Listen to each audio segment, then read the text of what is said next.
Hindi current ज्ञान podcast में आपका स्वागत है। आज हम भारत में महिलाओं के विकास और सुरक्षा के लिए कई सारे मजबूत कदम उठाए गए हैं। पिछले कुछ सालों में ऐसे कई कैंपेन लॉन्च किए गए हैं जहां महिलाओं को सम्मानजनक हक मिले, लेकिन निचले स्तर पर आज भी सच्चाई कुछ अलग ही है।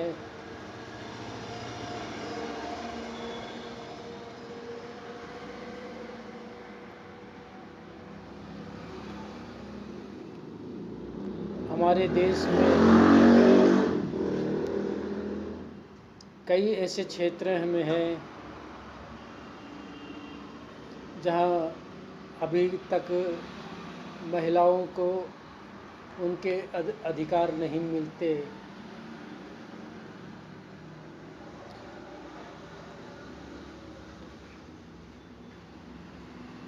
उनको पुरुषों के बराबरी का हक नहीं मिलता।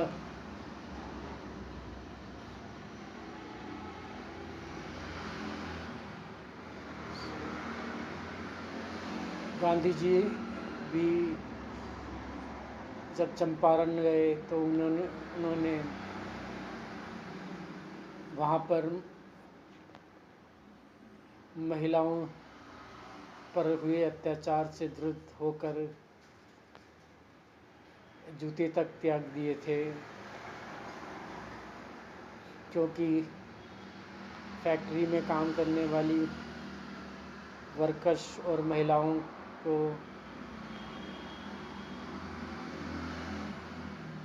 समान अधिकार नहीं थे तथा उन महिला कर्मचारियों को मिडवाइफरी के तौर पर काम लिया जाता था।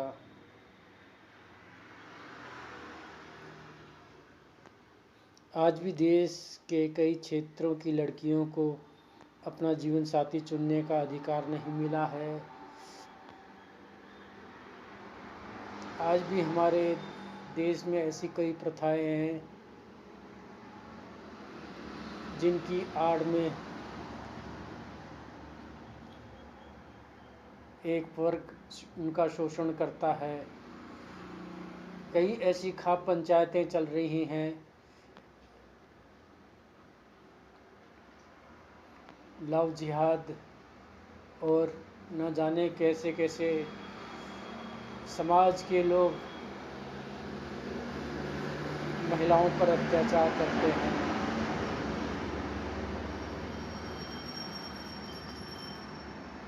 ऑनर किलिंग्स हो रही है।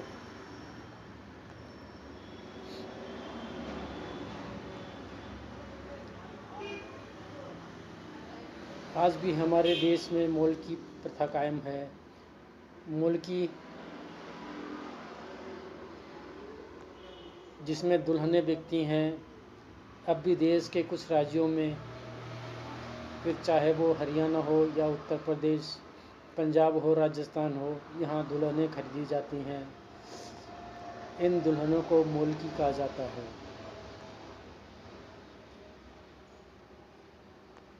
ये सामान्य विवादास्पद प्रथा आज भी चली आ रही है। मौलकी का दूसरा नाम मौल, जिसका मतलब होता है खरीदी हुई। राज्यों में बड़े पैमाने पर दूसरे प्रदेशों से लड़कियां आज भी खरीद कर लाई जा रही हैं। चौंकाने वाली बात तो ये है कि मर्द की उम्र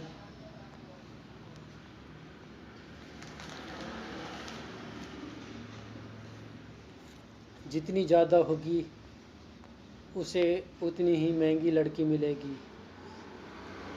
ये सामान्य विवादास्पद प्रथा हमारे देश में पिछले कई सालों से चलती आ रही है।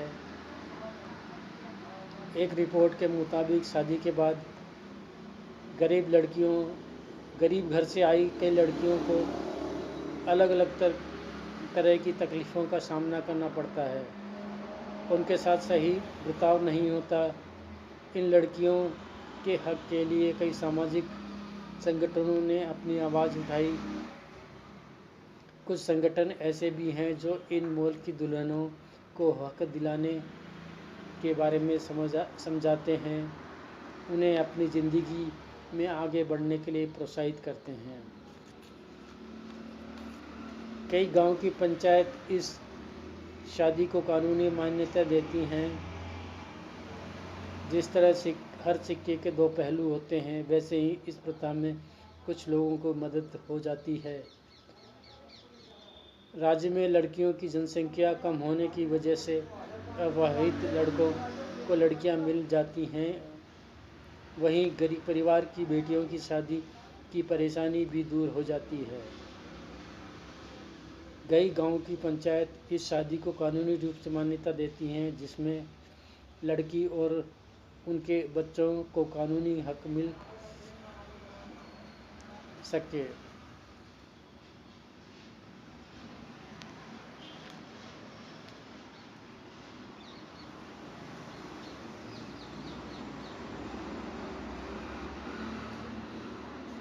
आशा है आपको ये लेख पसंद आया होगा। धन्यवाद।